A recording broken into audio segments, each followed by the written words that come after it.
नमस्कार दोस्तों, स्वागत है आपका आज के मुख्य समाचार में, जिसमें सबसे पहली और बड़ी खबर में आपको बताएंगे कि लालू ने गंगा में बहते शवों को लेकर केंद्र पर साधा निशाना। बोले, गंगा मैया को लाशों का अंबार बनाना शर्मनाक। दूसरी बड़ी खबर में जिक्र होगा कि नागरिकों की सेहत से बढ़कर कुछ नहीं, देश में नेशनल वैक्सीनेशन ड्राइव शुरू हो, अखिलेश यादव का बयान। और तीसरी बड़ी खबर में जिक्र होगा कि पीएम मोदी की लोकप्रियता घट रही है, 2 रेटिंग एजेंसियों में हुआ है नुकसान। जी हाँ दोस्तों, पीएम मोदी की लोकप्रियता अब देश में घटने लगी है। हर एक खबर की गहराई में आपको ले जाएंगे दोस्तों, लेकिन उससे पहले अगर आप भी मोदी सरकार की नीतियों का खुलकर विरोध करते हैं तो आप अभी इस वीडियो को लाइक कीजिए और इस लाल बटन को दबा के इस चैनल को फ्री में सब्सक्राइब करके घंटी बजाकर कमेंट में लिखिए जय हिंद। दोस्तों, रुक करते हैं तमाम बड़ी खबरों की तरफ। लालू ने गंगा में बहते शवों को लेकर केंद्र पर साधा निशाना। बोले, गंगा मैया को लाशों का अंबार बनाना शर्मनाक। जी हां दोस्तों, कोरोना वायरस के संक्रमण से पूरे देश की तरह बिहार में भी हालात बद से बदतर हैं। इस बीच यूपी से लेकर बिहार तक गंगा सहित अन्य नदियों में तैरते हुए शव मिलने से हड़कंप मच गया है। नदी में शवों को लेकर विपक्ष ने सरकार पर हमले तेज कर दिए हैं। पूर्व मुख्यमंत्री और राजद प्रमुख लालू प्रसाद यादव ने भी प्रदेश सरकार और केंद्र पर निशाना साधा है। शुक्रवार को ट्वीट कर उन्होंने कहा कि गंगा मैया की गोद में लाशों का अंबार लगना बेहद चिंताजनक, दर्दनाक और शर्मनाक है। किसकी लापरवाही से यह सब हो रहा है। उन्होंने आह्वान किया कि यूपी बिहार के बेटों, अपनी जीवनदायिनी गंगा मां को बचाओ। उन्होंने कहा कि इतने शव गंगा में, इतनी गरीबी है कि मृतकों के परिजनों के पास जलाने के लिए लकड़ी और कफन खरीदने के पैसे नहीं हैं, इसलिए शवों को गंगा जी में बहा दे रहे हैं या दफन कर दे रहे हैं। लालू ने कहा कि कथित नीति आयोग सरकारी संपत्ति के एवज में इस पर भी कोई निजीकरण की योजना बनाने में व्यस्त होगा। एक अन्य ट्वीट में लालू यादव ने लिखा, इतनी गरीबी है कि मृतकों के परिजनों के पास जलाने के लिए लकड़ी और कफन खरीदने के पैसे नहीं हैं, इसलिए शवों को गंगा जी में बहा दे रहे हैं या दफन कर दे रहे हैं। कथित नीति आयोग सरकारी संपत्ति के एवज में इस पर भी कोई निजीकरण की योजना बनाने में व्यस्त होगा। उधर लालू यादव के बेटे और बिहार के नेता प्रतिपक्ष तेजस्वी यादव ने भी सरकार पर हमला बोला है। उन्होंने कहा, WHO व ICMR मानक के अनुसार RT-PCR टेस्ट कोरोना जांच का गोल्ड स्टैंडर्ड है और उसे कुल जांच का 70% होना चाहिए, लेकिन बिहार में नीतीश सरकार ठीक इसके विपरीत मात्र 25 से 30% RT-PCR जांच कर रही है। इससे भी आश्चर्यजनक तथ्य ये है कि पिछले माह की तुलना में 41% कटौती की है, जबकि पॉजिटिव रेट 20% है। रुख करते हैं अगली खबर की तरफ। नागरिकों की सेहत से बढ़कर कुछ नहीं, देश में नेशनल वैक्सीनेशन ड्राइव शुरू हो, अखिलेश यादव। जी हां दोस्तों, समाजवादी पार्टी के राष्ट्रीय अध्यक्ष और यूपी के पूर्व मुख्यमंत्री अखिलेश यादव ने सुझाव दिया है कि देश में राष्ट्रीय वैक्सीनेशन अभियान चलाने की जरूरत है। अखिलेश यादव ने ट्वीट किया है कि एक देश के लिए अपने नागरिकों के स्वास्थ्य की सुरक्षा से बढ़कर कोई प्राथमिकता नहीं हो सकती। हमें नेशनल वैक्सीनेशन ड्राइव शुरू करना चाहिए। ये मजबूत, व्यापक और तत्काल होना चाहिए। इससे पहले भी अखिलेश ने ट्वीट कर सभी को फ्री वैक्सीन की मांग की थी। उन्होंने लिखा था, भाजपा सरकार शीघ्र सभी को फ्री वैक्सीन देने का ऐलान करे। अब वह हवाई बातें छोड़कर बताएं कि वैक्सीन लगाने की सरकार के पास क्या ठोस योजना है, वह किस तारीख तक ये काम पूरा होगा। अस्पताल को एक खास रंग के गुब्बारों में सजाकर उसका भाजपाईकरण व वैक्सीनेशन को प्रचार का माध्यम बनाना तुरंत बंद हो। बता दें कि अखिलेश यादव लगातार बीजेपी सरकार पर कोरोना प्रबंधन को लेकर हमलावर हैं। वह लगातार ट्वीट कर सरकार को कटघरे में खड़ा कर रहे हैं। इससे पहले उन्होंने कहा था कि यूपी की भाजपा सरकार इलाहाबाद हाईकोर्ट के निर्देशन रूप पंचायत चुनाव ड्यूटी में जिन शिक्षकों, अधिकारियों व कर्मचारियों की मृत्यु कोरोना से हुई है, उनके परिजनों को तत्काल 1 करोड़ का मुआवजा दे। भाजपा सरकार की गलती का खामियाजा सरकारी कर्मी व जनता अपनी जान देकर क्यों भुगते। उन्होंने मांग की थी कि प्रदेश की भाजपा सरकार अपनी नाकामी के लिए विपक्ष को जिम्मेदार ठहराना बंद करके ऑक्सीजन, बेड, दवाई का इंतजाम करे। अगर सपा के समय बनी स्वास्थ्य व अन्य संरचनाओं का दुरुपयोग सरकार करे तो प्रदेशवासियों की जान बचाई जा सकती है। अहंकारी भाजपा राजनीतिक दोषारोपण की जगह जनहित में काम करे।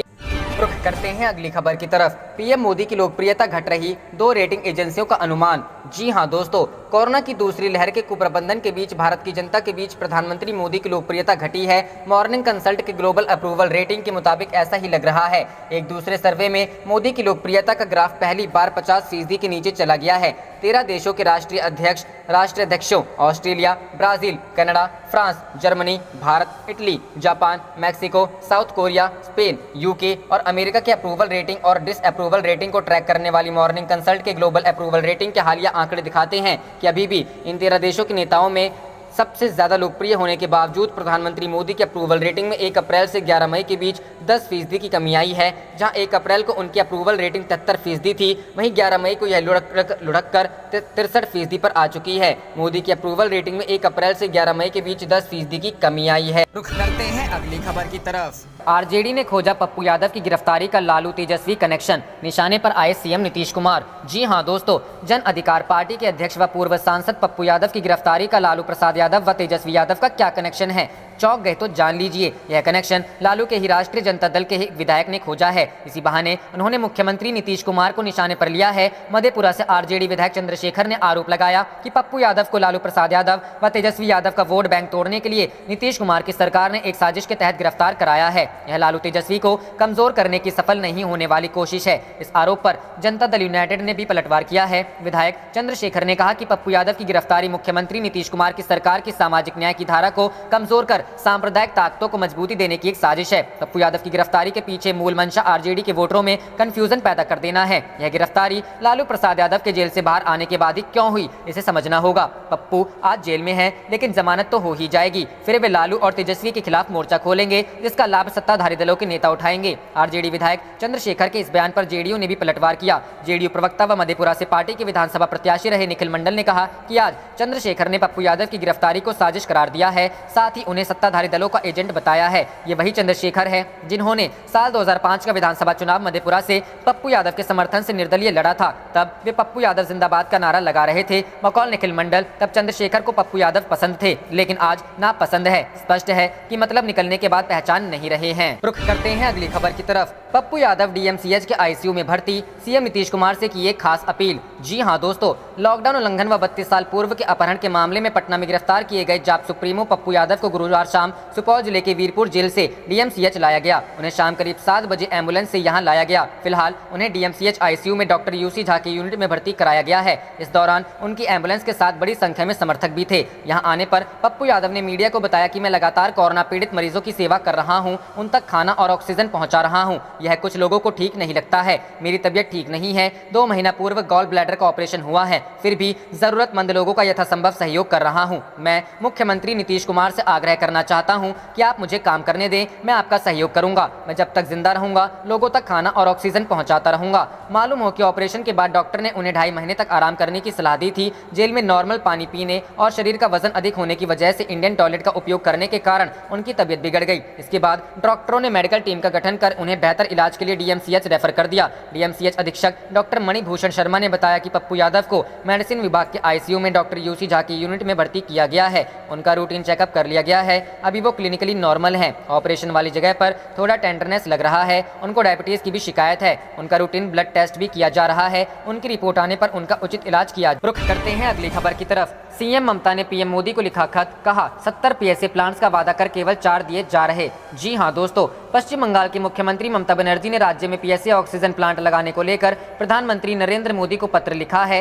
सीएम ममता बनर्जी ने केंद्र सरकार ने हमसे 70 पीएसए प्लांट्स देने की बात कही गई थी, लेकिन अब हमें बताया गया है कि पहले चरण में हमें केवल 4 पीएसए प्लांट्स दिए जाएंगे। वहीं बाकी के प्लांट के बारे में कोई जानकारी नहीं दी गई है। ममता बनर्जी ने केंद्र से पीएसए प्लांट को लेकर अपनी प्राथमिकताओं के साथ ही कोटे को उचित, निष्पक्ष और जल्द निर्धारित करने का अनुरोध किया है। पश्चिम बंगाल की सीएम और टीएमसी नेता ने आगे लिखा है कि हमारी अपनी राज्य एजेंसियों द्वारा अपने पैसे से खुद की पूरक पीएसए स्थापना की योजना है, जो दिल्ली में अनिर्णय के चलते बाधित हो रही है। ममता बनर्जी ने पत्र में लिखा कि केंद्र राज्यों के अस्पतालों में पीएसए संयंत्रों की आपूर्ति करने पर विचार कर रहा है, लेकिन इस मामले में कोई खास प्रगति नहीं हो रही है। इसकी प्राथमिकताओं तय की जा रही है और फिर बदली जा रही है। कार्यान्वयन एजेंसियों को बार बार अस्थिर किया जा रहा है। पश्चिम बंगाल का कोटा संशोधित करके कम किया जा रहा है और यह हर दिन संशोधित हो रहा है। उन्होंने आगे लिखा, हमें बताया गया था कि हमें 70 पीएसए संयंत्र मिलेंगे। अब हमें बताया गया है कि पहले चरण में 4 प्लांट मिलेंगे, जबकि बाकी प्लांट्स के बारे में अभी कुछ भी स्पष्ट नहीं है। रुख करते हैं अगली खबर की तरफ। लालू यादव की पार्टी आरजेडी ने नीतीश सरकार पर लगाया कोरोना का झूठा आंकड़ा दिखाने का आरोप। गांवों में संक्रमण को लेकर किया ये दावा। जी हां दोस्तों, बिहार में कोरोना संक्रमण के खतरे को कम करने के लिए लागू किए गए लॉकडाउन की अवधि सरकार ने बढ़ा दी है। सूबे में अब 25 मई तक संपूर्ण लॉकडाउन लागू रहेगा। सरकार ने लॉकडाउन को कोरोना संक्रमण के प्रयास में, प्रसार में, रोकथाम में सहायक बताया। पिछले कुछ दिनों से लॉकडाउन के दौरान कोरोना संक्रमण के घटते मामले पर विपक्ष लगातार सवाल खड़े कर रही है। लालू यादव भी कोरोना काल में सरकार पर हमलावर हैं। वहीं उनकी पार्टी राजद ने भी सरकारी आंकड़ों को गलत बताया है। राजद ने ट्वीट के जरिए बिहार सरकार के कोरोना आंकड़ों पर सवाल खड़े किए हैं। राजद के अनुसार बिहार सरकार का यह दावा कि कोरोना संक्रमितों की संख्या में कमी आ रही है और अब कोरोना पर धीरे धीरे नियंत्रण किया जा रहा है, यह गलत है। राजद का कहना है कि वास्तविकता इसके ठीक उलट है। अपने आधिकारिक ट्विटर हैंडल पर राजद की तरफ से गाँवों में कोरोना संक्रमण के फैलाव को मुद्दा बनाया गया। राजद के अनुसार कोरोना गाँव तक पहुँच गया है और ट्वीट में आगे लिखा गया है कि जब शहरों के अस्पताल इतने दयनीय हैं तो गाँवों की हालत समझ सकते हैं। वहीं आंकड़ों से छेड़छाड़ का आरोप लगाते हुए लिखा गया कि सरकार के लिए अब गाँवों से आंकड़ों का खेल खेलना बहुत आसान है। बता दें कि हाल ही में नेता प्रतिपक्ष तेजस्वी यादव ने भी कोरोना आंकड़े को लेकर सरकार पर हमला बोला था। गौरतलब है कि प्रदेश में नए कोरोना संक्रमितों की संख्या तेजी से घट रही है। बुधवार को 9,863 के बाद गुरुवार को नए कोरोना मरीजों की संख्या घटकर 7,752 हो गई। राज्य में एक्टिव केसों की संख्या भी अब 96,277 हो गई है। स्वास्थ्य विभाग का यह दावा है कि पटना के अलावा अन्य जिलों में भी अब कोरोना मरीजों की संख्या में गिरावट आने लगी है। गुरुवार को 11,008 लोगों ने कोरोना को मात। आप देख रहे थे आपका अपना चैनल जय हिंद जय भारत।